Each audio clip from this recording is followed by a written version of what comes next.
Assalamualaikum warahmatullahi wabarakatuh. Perkenalkan saya Frilia Rahmadona. Saya merupakan anggota tim dari Pengabdian kepada Masyarakat dari jurusan Teknik Sipil. Adapun anggota kami terdiri dari Bapak Ibrahim dan MAD Surya Pratama. Di sini saya akan memaparkan hasil dari pengabdian kepada masyarakat yang telah kami laksanakan dengan judul Pelatihan Teknik Survei Kondisi Jalan berdasarkan SDI atau Surface Distress Index. Adapun latar belakang dari pengabdian ini, seperti kita ketahui, jalan merupakan prasarana transportasi untuk menunjang pembangunan dan perekonomian. Dengan kondisi jalan yang bagus, tentunya akan memberikan kelancaran arus transportasi dan lalu lintas. Untuk memastikan kondisi jalan itu bagus, maka dilaksanakanlah pelaporan kondisi jalan secara berkala. Dengan ini, Kementerian PUPR selaku pemberi tugas meminta pelaporan kondisi jalan untuk di setiap daerah melalui Dinas PUPR di setiap kota dan kabupaten. Maka dari itu, Dinas PUPR Kabupaten Musirawas Utara meminta untuk dilaksanakan pelatihan teknik survei kondisi jalan dengan metode SDI guna memudahkan mereka dalam pelaporan kondisi jalan ke depannya. Di sini ada alur pengabdian.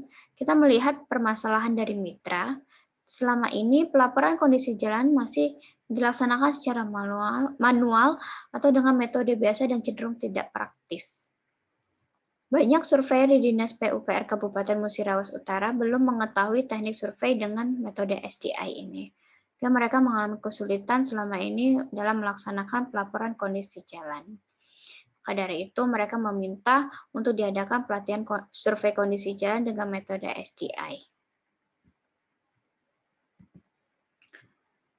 Pengabdian ini telah dilaksanakan secara langsung di kantor Dinas PUPR Bina Marga Musirawas Utara, bagian perencanaan pada tanggal 1 Oktober 2020. Di mana metode pelaksanaan yang kami gunakan untuk menjelaskan tata cara survei ini dengan menggunakan PowerPoint, ya, dan juga kami memberikan modul pelatihan untuk para peserta. Nah, secara singkat, materi yang telah kami sampaikan pada para peserta mengenai tata cara survei kondisi jalan ini, bagaimana caranya melaksanakan tata cara survei kondisi jalan. Pertama, kita mensurvei terlebih dahulu kondisi jalan secara visual setiap 1 km ruas jalan. Kemudian mengisi formulir kondisi jalan untuk setiap 1 km ruas jalan yang disurvei. Dalam melakukan survei ini ada faktor-faktor yang harus diamati, meliputi kondisi permukaan perkerasan, kondisi retak di permukaan jalan, jumlah dan ukuran lubang, bekas roda dan kerusakan pada tepi perkerasan jalan, dan lain-lain. Setelah itu, sudah didapat hasil survei kondisi jalan tadi, kemudian menghitung nilai SDI-nya berdasarkan hasil survei yang telah didapatkan dengan cara pembobotan. Di mana hasil survei tadi kita mencari persentase setiap dari faktor-faktor yang telah diamati. Mau dikalikan dengan bobot sebagai faktor pengali, di mana faktor pengali ini merupakan sudah standar dari Kementerian PUPR. Sehingga didapatlah nilai SDI-nya nanti. Nah, dari nilai SDI ini itu merupakan tolak ukur ya dari kondisi jalan atau kategori jalan. Nah, misalkan kita nilai SDI-nya itu kurang dari 50, maka kondisi jalan itu masuk dalam kategori baik. Apabila nilai SDI-nya 50 sampai 100, berarti jalan tersebut dalam kondisi sedang. Jika nilainya 100 sampai 150, jalan tersebut masuk dalam kategori rusak ringan, dan apabila nilai SDI yang didapatkan lebih dari 150, maka kondisi jalan tersebut rusak berat. Begitulah kira-kira gambaran secara singkat mengenai tata cara survei kondisi jalan menggunakan metode SDI ini.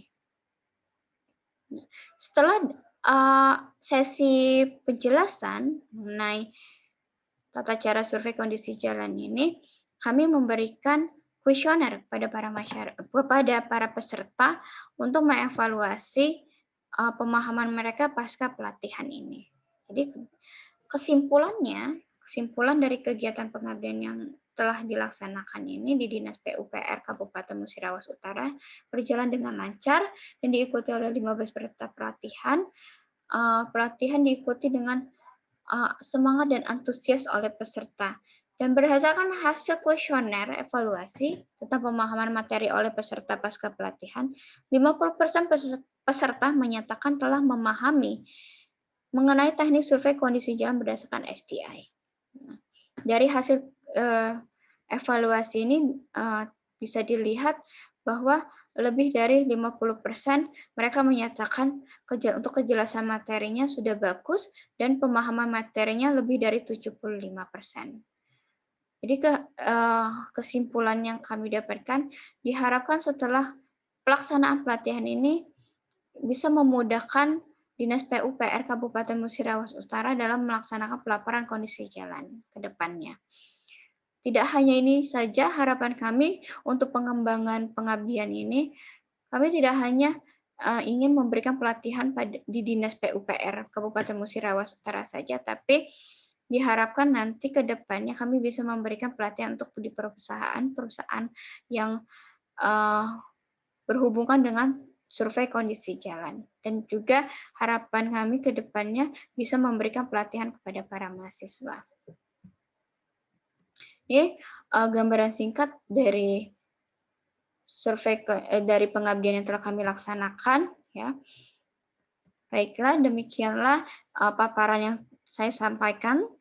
Sebelumnya saya ucapkan terima kasih dan Assalamualaikum warahmatullahi wabarakatuh.